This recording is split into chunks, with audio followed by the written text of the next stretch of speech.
परमेश्वर चाहे लें, पूरा मन से परमेश्वर पर भरोसा रखें और अपनी समझ का सहारा ना लें। उन्हीं के सुमिर के सब काम करें, तब उ तोहरा खातिर सोझ रास्ता निकली है। जिंदगी की राह का यह लक्ष्य है कि आपके परमेश्वर के रास्ता में मजबूत करे और आपकी जिंदगी में मार्गदर्शन करे।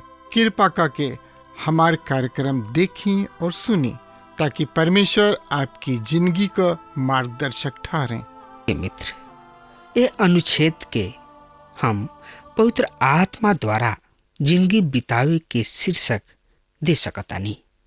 हमने के 11वां पद में देखनी है जा कि व्यवस्था के कार्य के पालन कइल उन्हें अपना उद्धार के आधार बनावल क्रूस के मार्ग में ठोकर खड़ा कइल हा।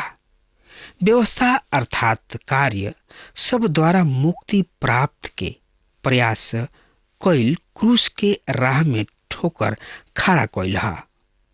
दूसरा शब्द में क्रूस के विरोध कइल हा। प्रिय मित्र, सही में मसीह के क्रूस प्रत्येक ओह आदमी खातिर अप्रसन्नता के एक कारण है, जेकर मन अहंकारी है, घमंडी है, जौन की खुद पर घमन करेला। मसीह के क्रूस नैतिकता पर घमन करे वालन के खातिर अप्रसन्नता के एक कारण है, काहे कि क्रूस बतावेले कि एकरा द्वारा अरुआ परमेश्वर के सामने निर्दोष ना ठहरावल जाई ना। क्रूस दार्शनिक सबके अप्रसन्न करेले, काहे कि क्रूस के आधार पर विश्वास है, तर्क ना। तर्क करे वाला क्रूस के सामर्थ के नैखन जान सकत, ओकर खातिर क्रूस मूर्खता है। पर विश्वास करे वालन के खातिर परमेश्वर के सामर्थ है। जौन लोग उच्च सभ्यता और ज्ञान पर विश्वास करेलन, ओकरा खातिर मसीह के क्रूस अप्रसन्नता के कार्य है, काहे कि क्रूस के सच्चाई वालन पर प्रकट कैला गोइल बा।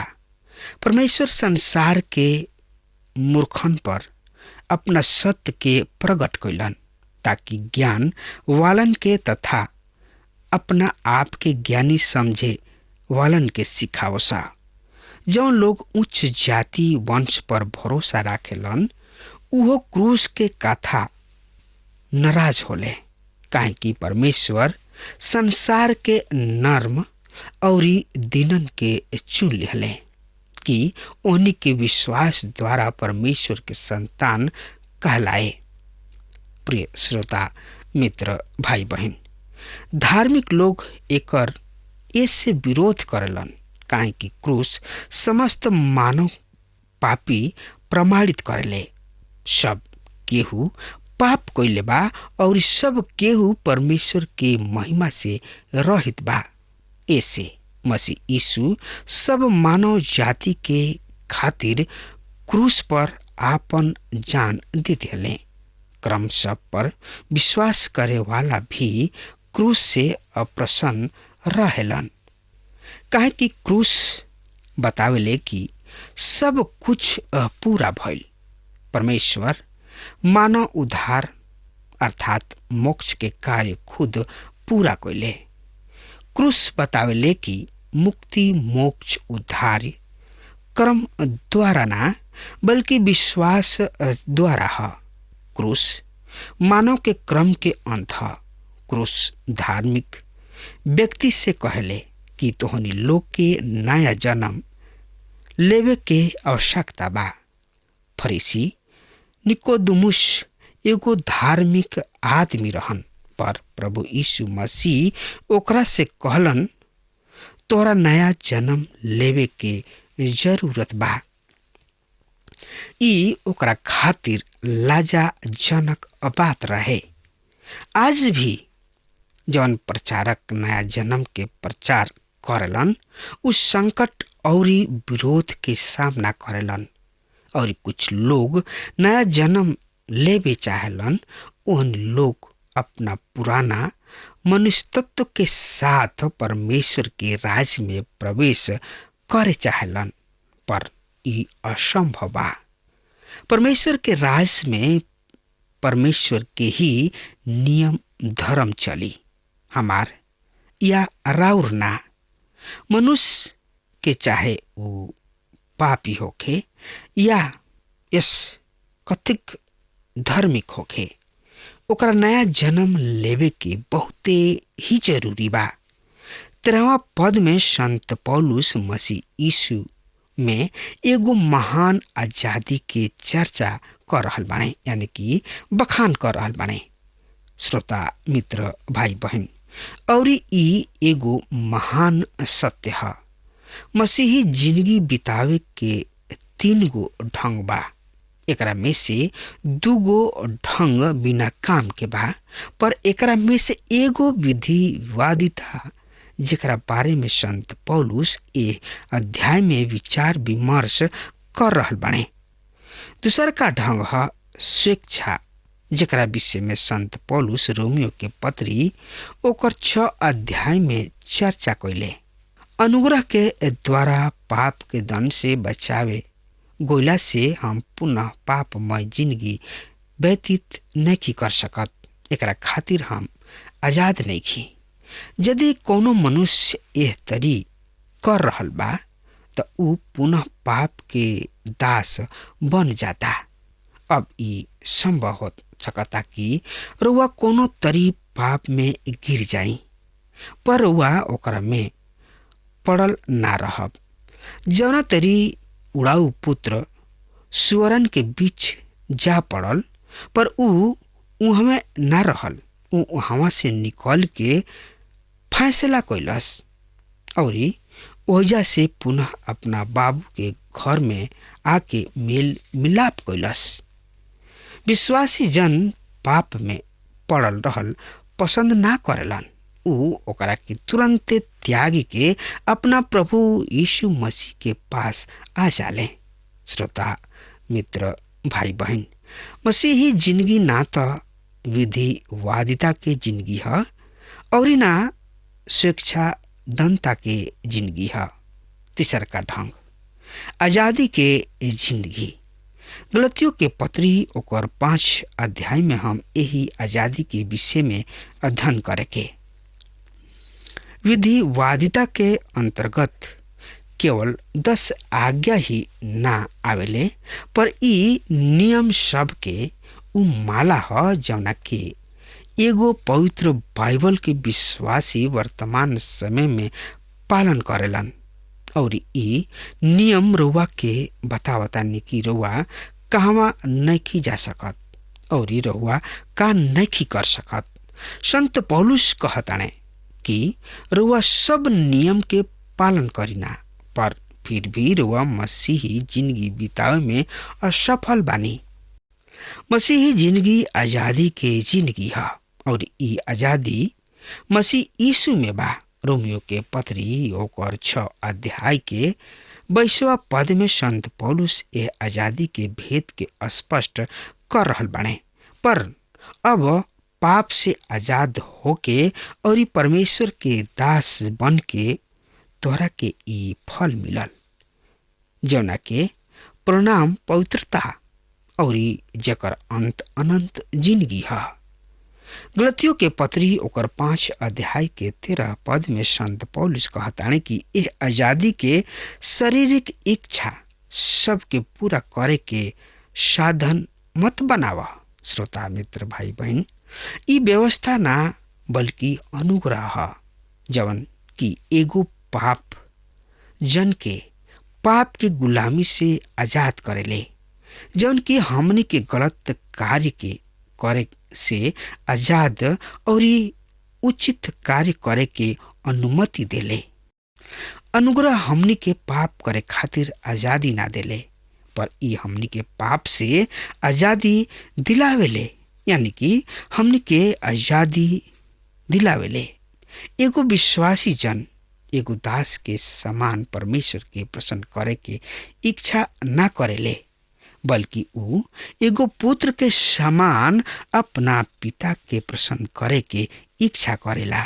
विश्वासी सब के संबंध परमेश्वर से पिता और पुत्र से बा, और दास और स्वामी के ना, काहे कि जितना केहू मसीह यीशु के ग्रहण कइल ऊ ओहनी लोग के परमेश्वर के संतान होके के अधिकार दिले। ऐसे बढ़िया बेटा के समान उहे कार्य करे चाहताने जौन की उनकर परमेश्वर पिता चाहेलन, और ई सब कुछ प्रेम के कारण भइल। हमनी के परमेश्वर के सेवा ऐसे करी ना जा काहे कि हमनी के उनका से प्रेम करी ना जा। पवित्र शास्त्र बाइबल बहुत कुछ प्रेम के बारे में बतावेले। अभी हमनी के पढ़नी हजा अगापे प्रेम के बारे में। अगापे प्रेम का ह एकरा के रुआ खूब बढ़िया तरी जाना तानी कि अगापे प्रेम का ह, और हमनी के उनका से ऐसे प्रेम करी ना जा काहे कि ऊ हमनी से पहले होके प्रेम कैलन। प्रभु कहले, यदि तोहनी लोग हमरा से प्रेम राखेला तो तोहनी लोग हमरा आज्ञा सबके पालन कर। आज्ञा पालन के आधार केवल जानता नहीं कहा प्रेम है। व्यवस्था हमनी के एह स्थिति में नहीं के पहुंचा सकत। ऊ हमनी के भीतर नकारात्मक व्यवहार पैदा करेले। संत पौलुस कहलन, प्रेम से एक दूसरा के सेवा करा।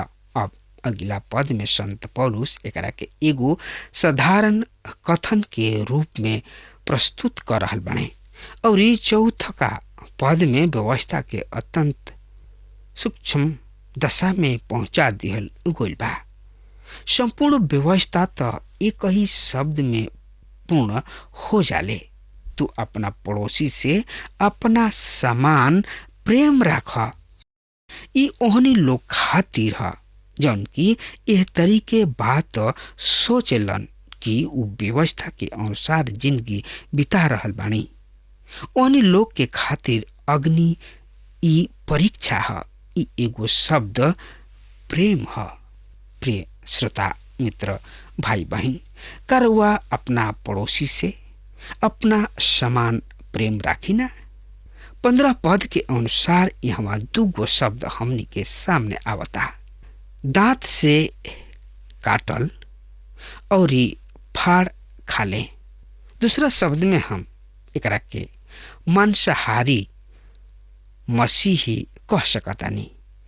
कारुआ जानतानी कि ऐसन अनेक स्थानीय कलीसिया के सदस्य एक दूसरा के दांत से काटे और फाड़ खा रहल बने। ऊ ऐसन बुरा तरी काटेलन जैसे कि एगो पागल कुकुर काटेला।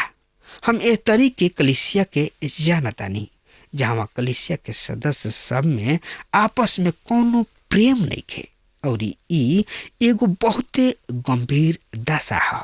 प्रिय श्रोता मित्र बहन, मसीही जिंदगी के एगो सूत्र बा, विश्वास द्वारा मुक्ति मोक्ष प्रदान कइल, आत्मा के द्वारा जिंदगी बितावल, आत्मा के फल उत्पन्न करेला। संत पौलुस अगला पद में शरीर के अनुसार तथा आत्मा के अनुसार जिंदगी बितावे वाला जिंदगी सबके स्पष्ट करेलन। एकरा से पहले कि हम यह महत्वपूर्ण खंड में प्रवेश करी, हम संक्षेप में कुछ महत्वपूर्ण तथ्य के दोहरावे चाहतानी। हमनी के एक खंड के व्यवहारिक खंड के नाम देले रही, और एक शीर्षक रहे आत्मा के द्वारा पवित्रीकरण। संत पौलुस हमनी के बतावेले कि हे भाई लोग, तोहनी लोग आजाद हो के खातिर बुलावल गइल बाड़ा। मसीह हमनी के आजादी के खातिर आजाद कइले बाणे। ऐसे दृढ़ रहा लोग, मसीह हमनी के कौना बात से आजाद कइले बाणे। श्रोता मित्र भाई बहन, गलतियों के पत्री ओकर पहला अध्याय के 4 पद में हमनी के देखब जा, मसीह हमनी के यह वर्तमान संसार से आजाद कैले। ऐसे हमनी के संसार के अनुसार जिंदगी बितावे के कोनो जरूरी नहीं है। दूसरा शब्द में अगर कहल जाए तो हमनी के संसार के सेवा करे के आवश्यकता नहीं है। गलतियों के पत्री ओकर 2 अध्याय के 20वां पद में वो कहताने, अब हम जीवित ना रहनी पर मसीह हमरा में जीवित बाणे। गलतियों के पत्री ओकर 3 अध्याय के 13 पद में वो बतावताने कि मसीह हमरा के व्यवस्था के श्राप से कीमत दे के छोड़ावले। हम व्यवस्था के द्वारा दोषी ठहरावल तथा दंडित कोइल गोइला से आजाद हो गइल बानी। गलतियों के पत्री ओकर 4 अध्याय के 4 और 5 पद में संत पौलुस बतावताने, हम एकरा के पढ़ब। यहाँ इस तरह से लिखल बा, सुनी ध्यान से, हम पढ़ रहल बानी। पर जब समय पूरा भइल तब परमेश्वर अपना बेटा के भेजले, जौन की औरत से पैदा भइले, कि जौन लोग व्यवस्था के अधीन बाणे ओकरा के कीमत दे के छुड़ा ले और हमरा के ले पालक होके के अधिकार प्राप्त होके। और 16वां पद में वो मसीही जिंदगी के महान सिद्धांत के बतावे जा रहल बाणे।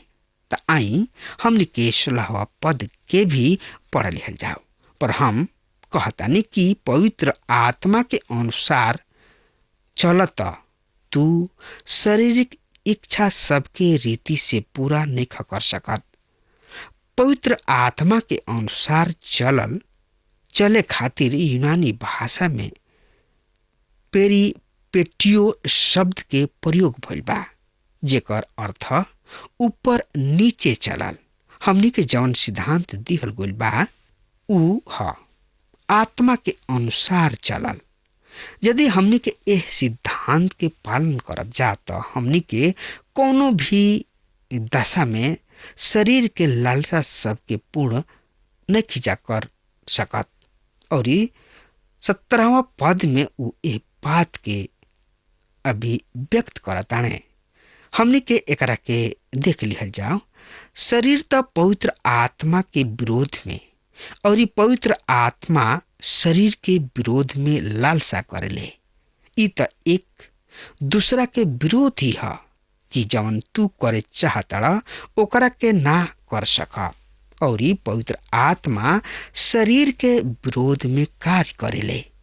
मनुष्य के पुराना मनुष्य तत्व शरीर के इच्छा सबके पूरा करे चाहले, जबकि नया मनुष्य तत्व पवित्र आत्मा के इच्छा के पूरा करे चाहले। यहाँ संघर्ष शुरू हो जाता। और ये बहुत महत्वपूर्ण विषय है कि शरीर आत्मा के विरुद्ध युद्ध करले और पवित्र आत्मा शरीर के विरुद्ध युद्ध करले। विश्वासी सबके जिंदगी यही संघर्ष के जिंदगी है। यदि रउआ सच्चा और असली विश्वासी हैं तो राउर जिंदगी यही संघर्ष के साथ बीती।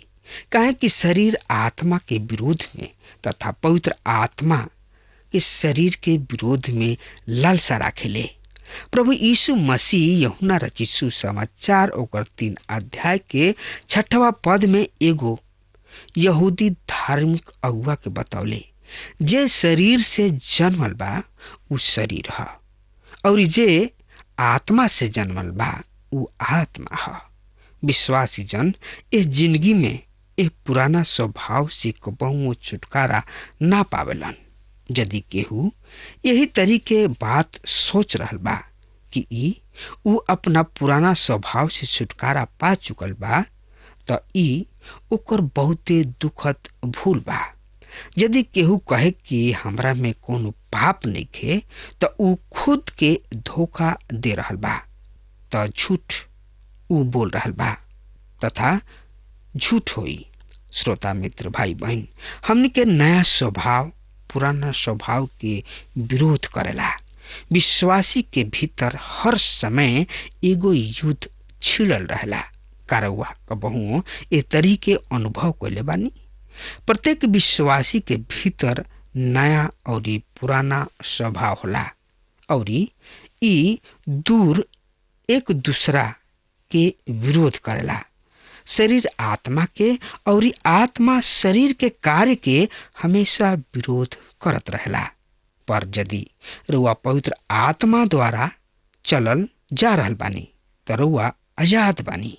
और 18वां पद में हम यही बात के पावतानी, ए तरी पवित्र आत्मा हमनी के एगो उच्च स्तर के आजादी के जिंदगी प्रदान करेले। अब आज हम यह में ठहर जातानी। अगला कार्यक्रम में पुनः यही विषय पर चर्चा करेंगे। तब तक खातिर रुआ हमरा के विदा देही। परमेश्वर रुआ के बहुते बहुते आशीष देस। आमीन। हमके विश्वास बा कि ई कार्यक्रम आप सब खातिर फायदेमंद सिद्ध भइल हुई। हम चाहतनी कि आप सब अपन अपन आशीष हमरों से बांटी। अगर आप सबके लगे बाइबल से चाहे आपकी निजी जिंदगी से कोनो सवाल होके चाहे कोनो समस्या खातिर प्रार्थना करावे चाहतनी तो हमारी फोन नंबर पर जरूर संपर्क करें। परमेश्वर आप सबके बहुत आशीष प्रदान करें और आज का दिन आप खातिर सुखद बनावे।